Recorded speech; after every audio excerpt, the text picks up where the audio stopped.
Welcome to the Talk Cocktail Podcast.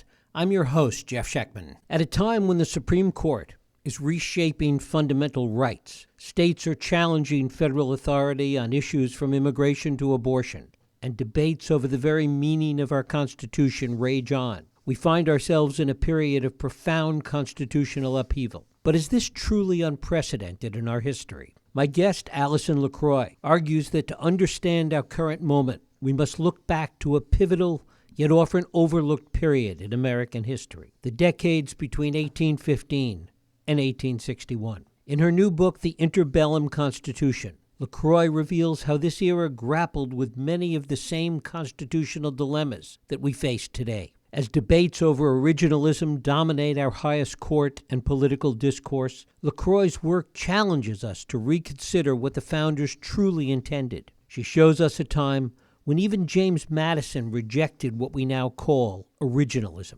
It was a time when constitutional change occurred through debate and reinterpretation, not just through formal amendments. LeCroix's exploration of historical federalism offers crucial context today. Her work reveals that the lines between state and federal power were never as clear-cut as some would have us believe. In an age of increasing polarization and constitutional crisis, this examination of how earlier Americans navigated similar waters provides both warnings and potential solutions. Allison LeCroix is the Robert Newton Reed Professor of Law at the University of Chicago and served on President Biden's commission on the Supreme Court. Her work bridges the gap between historical scholarship and contemporary legal debates, offering insights that are more relevant now than ever.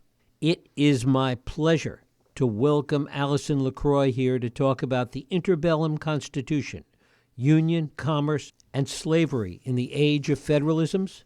Allison, thanks so much for joining us. Thanks very much. It's my pleasure. Well, it is great to have you here. First of all, talk about this period between 1815 and 1861, a period that, as you say, is often overlooked, the period in the lead up to the Civil War. It's true. I mean, what drew me to the project originally was I teach legal history, I teach constitutional law, I teach in a law school, and we spend a lot of time talking about the founding and the drafting of the Constitution in 1787 and the next few years.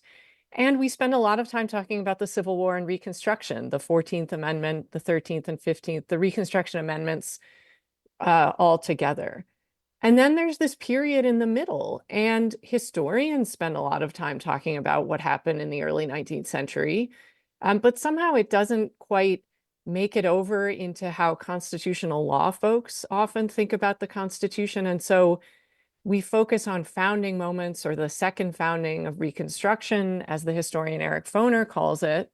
And then in between, we either have a narrative of inevitability. The Civil War was inevitable, the crisis over slavery, of course, being the main impetus for the Civil War, and that everything before the Civil War was just lead up to the Civil War. Or that those decades between roughly 1815 and 1861 were this kind of fumbling around in the dark after the founding, that people didn't really understand, or they were just implementing principles that were clear from 1787. And my strong suspicion, hypothesis from teaching and from researching in those areas before I set out to work on the book was that neither of those stories was true, that this was a period where there was a lot of creativity. There were things that looked different in terms of how people thought about the Constitution from what came before or what came after. So my starting hypothesis was just to say the interbellum period, as I call it, is a period. It's not just sort of a hangover, and it's not just a prelude to what came next. And with respect to the Constitution, one of the fundamental debates that you talk about was the whole notion of federal versus state power, that perhaps at no other period was that issue as frequently debated as it was during this period. That's absolutely the case. And I think, again, there's a narrative that says, oh, okay, this is why this period is the prelude to the Civil War, because we think of the Civil War, of course, as the Union, the United States, Abraham Lincoln versus some states that wanted to keep slavery and that claimed to secede. And so we look back to this early 19th century period to find those roots, but then we mistake what we find there, I think. So what I found so fascinating about this period is you have federal versus state power across all sorts of different dimensions. So yes, there's South Carolina claiming the power to nullify federal tariff laws, federal laws about trade and international and national trade, and passing its own very, very um, punitive laws about Black sailors and how they have to be jailed while they're in port. That kind of, in some ways, fits with our standard narrative.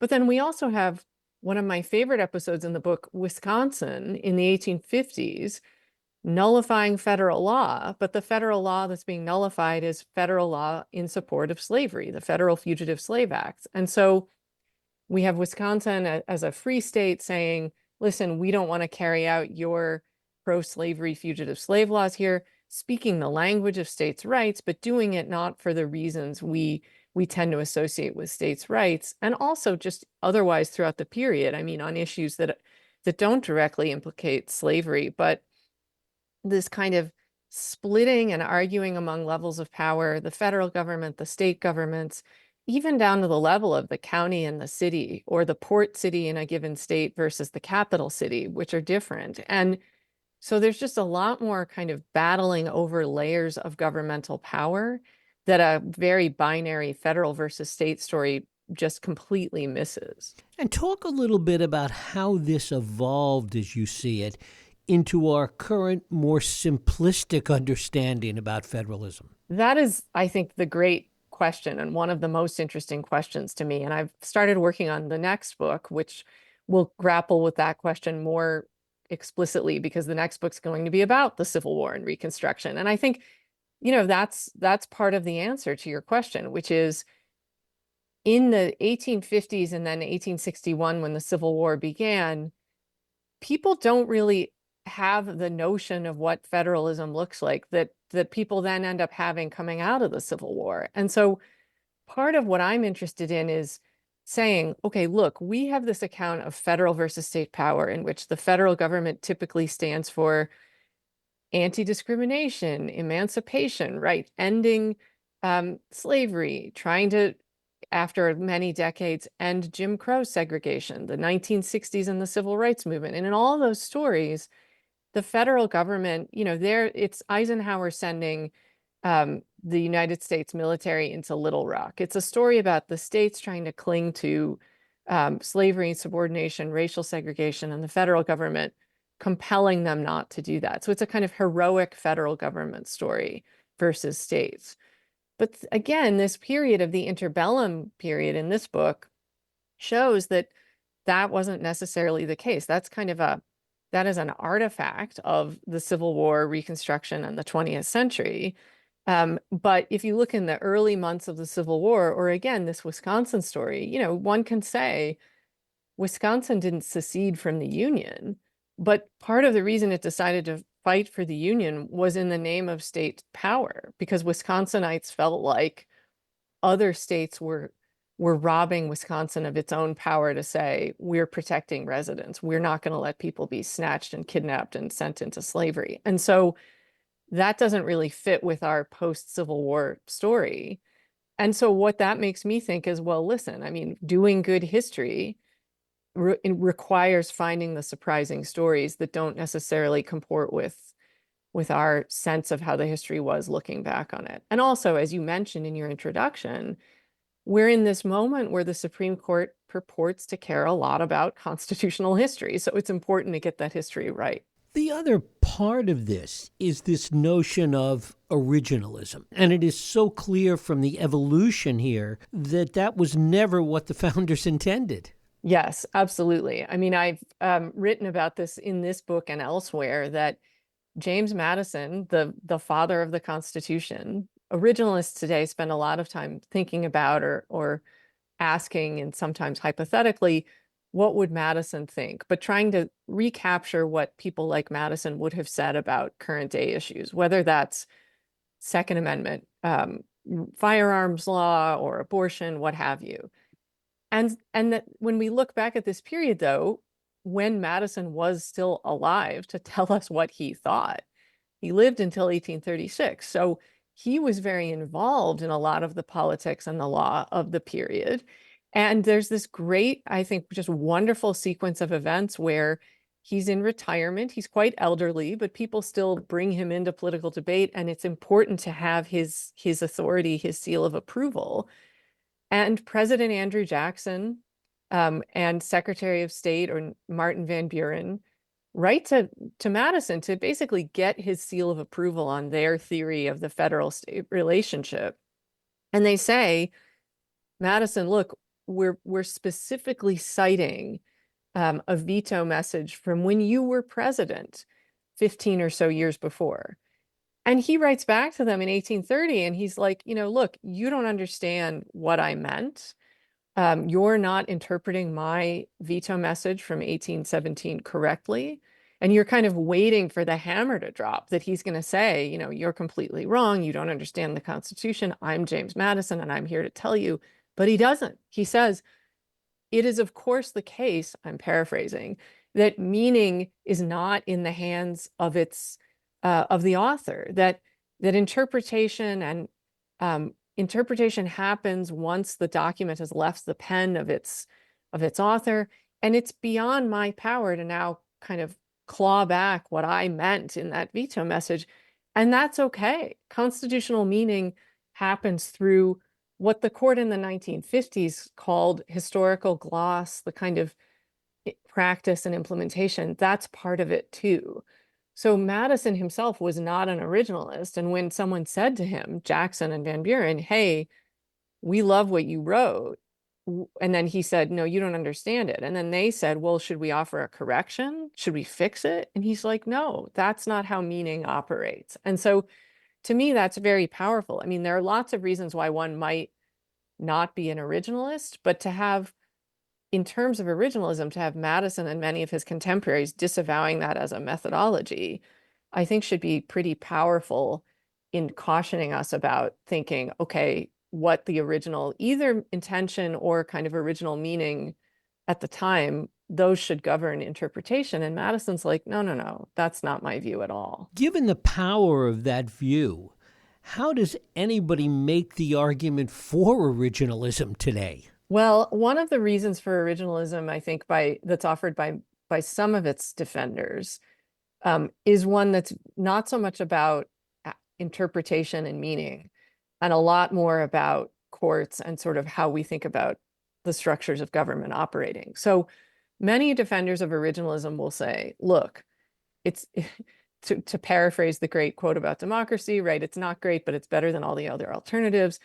The idea being that originalism at least serves as some form of constraint on judges. And this was something that we saw Justice Scalia say in many of his theories of originalism and his speeches and writings around that. He would say, look, I'm not telling people that, the Constitution that this is going to be easy or that there is a sort of easily findable meaning, but it's better to have judges feeling like they have to be grounded in what the text either meant in the minds of its drafters or meant at the time it was drafted to a sort of broader public, because otherwise judges and justices are just making stuff up. So one account of originalism is to say the choices are originalism on one hand, or something called living constitutionalism. Now that's a broad term. People use it in different ways.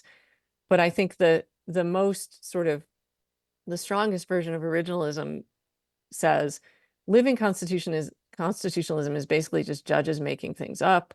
So originalism at least sort of confines what judges can do.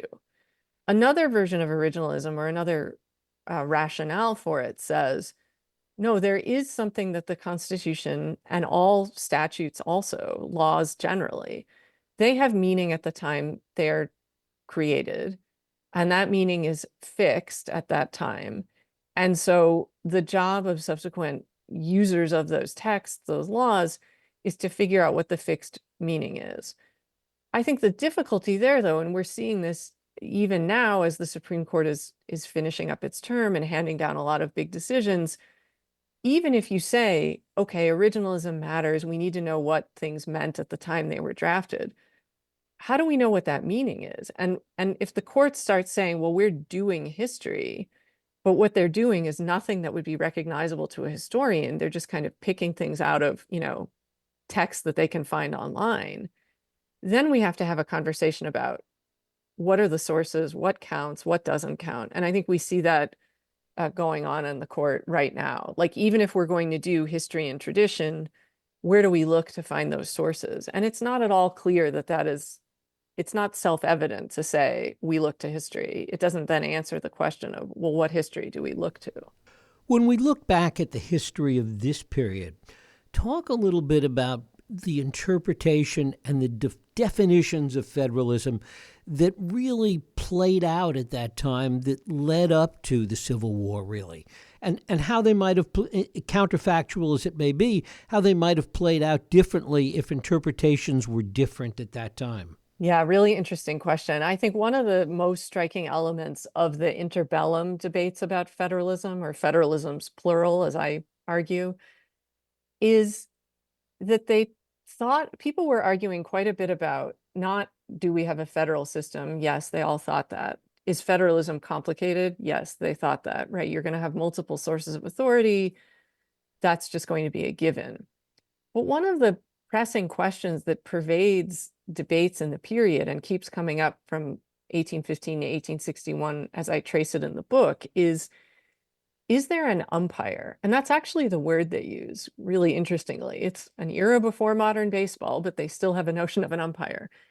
And so we see this in a very pretty early Supreme Court case from 1815, 1816, about land in Virginia. And it gets pretty technical, but it's a standoff between Virginia's High Court and the Supreme Court of the United States. And so, yes, it's about who owns this giant tract of land in Virginia, but it's really about this umpire question. And we see the judges of the Virginia High Court saying, look, we're interpreting the Constitution too. The Constitution tells us that we're bound by it.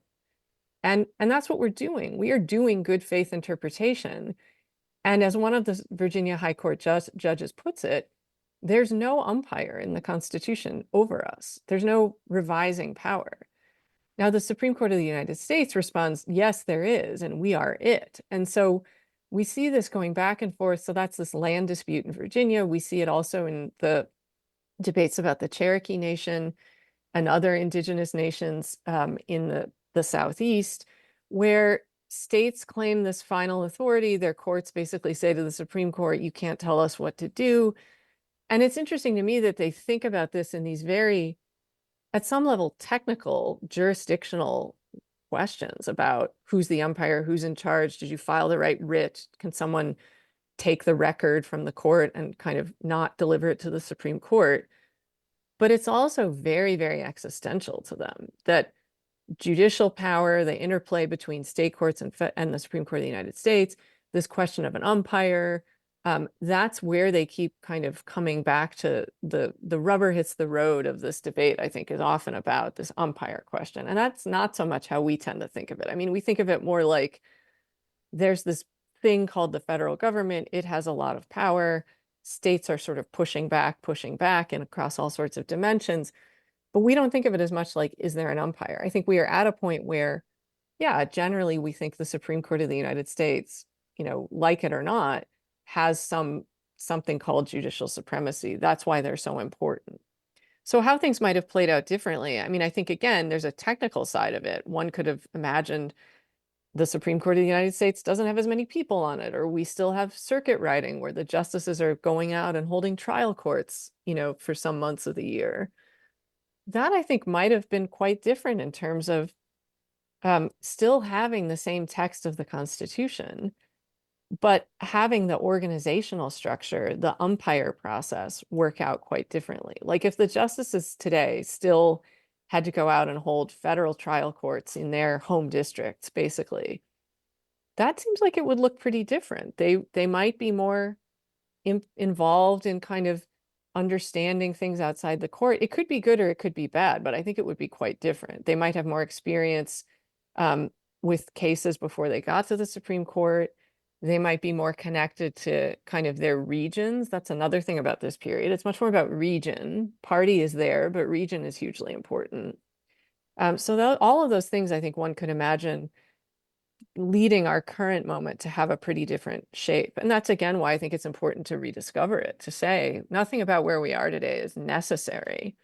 And so maybe that gives us ways to think about how to get out of certain problems that we might be facing today. It is interesting that you talk about the umpire thing, that John Roberts used that analogy in his confirmation hearing, talking about being an umpire calling balls and strikes. Yeah, it's really funny. I mean, and I think, again, it's one of these things where one can misrecognize something in the historical sources by thinking, oh, Chief Justice Roberts talked about balls and strikes. Here's Judge William H. Cabell in Virginia in 1815 talking about umpires. See, everybody's always meant umpires, balls, and strikes. And it's like, first of all, again, pre-baseball, so they don't mean balls and strikes. And second, they mean something different. They mean like, is there some overarching monitor of the system? And Cabell, and the Virginia judge, ends up concluding, no, there isn't, which is actually the opposite of what Chief Justice Roberts was saying, right? Because Chief Justice Roberts was sort of saying, this is pretty easy stuff. It's objective, balls and strikes, versus no, the system has all this complexity and negotiation, sometimes conflict built into it. So it's kind of the exact opposite use of the metaphor. Going back to that period, in talking about the difference between federal and state power, as it was interpreted then, was the debate different vis-a-vis slavery as opposed to what it was for things like commerce and jurisdictional authority? It was different surrounding slavery in some ways, but in other ways, I think slavery implicated every issue. I mean, so sometimes scholars will look at this period and say, okay, if someone's arguing for federal power, it's because they're anti-slavery. And so that's how we should read, say, controversies over the Bank of the United States or what have you. Anything that implicates national power, it's really about slavery. And the anti-slavery people are the ones arguing for nationalism. That's a kind of conventional story we see quite a bit. But, I would say certainly arguments about slavery are pervasive, but they're so pervasive that it's not like one side or the other is thinking about slavery and the other side isn't. And so how does that sort of pan out? I mean, the other thing is federal power in many cases was doing the work of the slaveocracy, the plantocracy, as contemporaries called it, meaning federal government for much of this period was in the hands of the slaveholding South. If we think about the 3/5 clause of the Constitution, gives states like South Carolina more representation in Congress because they count enslaved people for purposes of representation, even though there's no way that those individuals are getting the vote, but they count for the denominator. So what does that mean? That means the states in Congress that have slavery get more representation because of the population counting for purposes of that denominator. Well, that's going to unroll into everything from the Electoral College, Supreme Court nominations, you name it.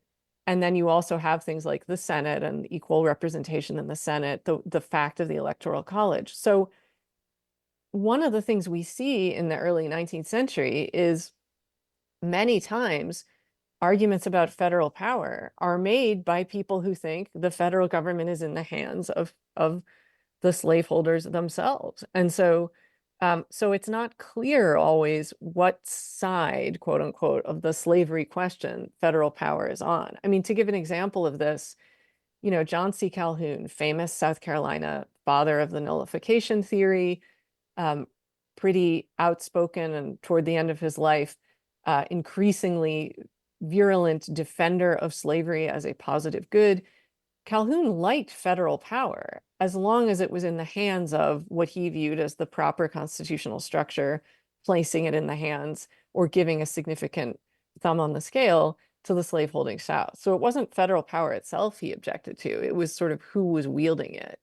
And I think we see that throughout the early 19th century, that they're having arguments about commerce, they're having arguments about jurisdiction. And those things are not only kind of masks for the issue of slavery, they care about them on their own terms. But the question of slavery is kind of internal to all those other debates, and in a complex and really interesting way. And then you also have the West. We think, oh, it's North versus South. Well, Westerners, meaning Ohio, Illinois, Wisconsin, Missouri, they're a big part of these debates too. And their interests don't necessarily track a North-South divide. They often think of themselves as having a distinct set of political preferences and issues at stake. How can we relate this notion of multiple federalisms to some of the debates and issues that we're dealing with today? Well, one way is to remind ourselves that federalism today does not necessarily have to mean this very binary view of federal government versus the states. I mean, even thinking about it, if we think about the current moment, different states have very different views and interests on a lot of different issues. So whether that's abortion or immigration, it doesn't really capture what we are living through today to say federalism, if we think federalism is only about this fight between the federal government and the states, between the center and the periphery. Because Texas, California, New York, Florida, Illinois, they have very different preferences and sort of worldviews in many cases, or policy agendas from each other. And so if we think of federalism as only one state versus the federal government, we're going to miss the dynamics from state to state, which of course are actually what shapes a lot of what goes on in the center, because those are the states and their representatives, because of how we think of political parties today too, are tied into what's happening in Washington. So I think it should help us get more purchase on, or be more clear-eyed about what do people mean when they call for state power? State power at the southern border, for instance. We've heard a lot about that. Does that mean all states, or does Texas have a different set of interests at stake from, say, Arizona or Florida or other borders we might have? And then also, as I mentioned, the internal conflicts in many cases within states. So I tell a lot of stories in the book about states where there's a port city where you have a lot of commerce happening, a lot of very diverse people, sailors, merchants, elite merchants, aristocratic sort of merchants, and also people who are much more in the day-to-day. And those port cities have very different preferences from what the capital might have. This happens over and over, say, Baltimore versus Annapolis, where the Baltimore merchants really want free-flowing trade. The capital, the state legislature in Annapolis, are saying, well, we're worried about trade a little bit, but we have other issues at stake. So we also need to be aware of the intra-state, as in within a given state, dynamics as well. And it's sort of city versus suburban, but it's much more about ports versus not ports. And that's true from region, across different regions. I mean, you see the same tension in South Carolina between Charleston and the capital in Columbia, but also in New York City versus Albany. And so it helps us, because I think it might help us get out of our sense that what we have now is the only way things can be, and we're stuck with it. And also helping us get a clearer sense of other possibilities, but also what's really happening. I mean, what we are really seeing today is not only, or not necessarily, state versus federal government over and over. And I think it would be useful to have a more nuanced and realistic lens to view those debates. It is hard to think about it in a more nuanced way, or at least think about the debate happening in a more nuanced way, given the degree of polarization we see today. And yet, when we look back at this period, there was equal polarization about a different set of issues. Yes, and I think that's one thing that's useful for us to remember. So as a historian, I'm often called upon to answer the question, has this ever happened before? And the answer sometimes being, or the presumption being, nothing like this has ever happened before. And then at the other end of the spectrum, it's, this is just like some period in history. Comment on this, historian. And the historian answer is often, well, it's a little bit of both. But yeah, to your point, I mean, we think no one's ever seen polarization like this before. But the 1850s, I mean, you had people fighting brutal, sometimes hand-to-hand attacks happening on the floor of Congress, fights breaking out, debates, the sense that The political system was broken. 1832 also. I mean, 1832 was an election year. Andrew Jackson was running for re-election. His presidency, his first term at that point, had galvanized enormous opposition to Jackson across a bunch of different issues, whether it was how he was treating Native Americans, to his views on the bank, to his views on militarization, to his, lots of other things. 3 candidates from all different parties, but basically run against Jackson, all more or less as anti-Jacksons. And they split the vote, and Jackson gets reelected in 1832. But if we look at the political culture, we look at the newspapers, the political cartoons, the duels politicians are fighting, it is highly polarized and it is ugly. And I think there's also a cautionary tale in a lot of those stories, because the 1850s, now switching back to the 1850s, right before the Civil War, the remedy for many people of that conflict was to say, let's stick to the Union. Let's give the South what it wants, because the Union is really important. And that was the presidency of James Buchanan, who I think has gone down in history as one of the worst US presidents. He's succeeded by Abraham Lincoln, one of the greatest. But, it isn't always the case that tamping down conflict is the best avenue either. When you're tamping down conflict and doing things like compromising with the slaveholding South and beefing up the fugitive slave regime, one has to ask what the value of that compromise is as well. A classic case of history certainly rhyming, if not repeating itself. Absolutely. Allison LeCroix, her book is The Interbellum Constitution, Union, Commerce, Slavery, and the Age of Federalisms. Allison, I thank you so much for spending time with us. Thank you very much, Jeff. Thank you.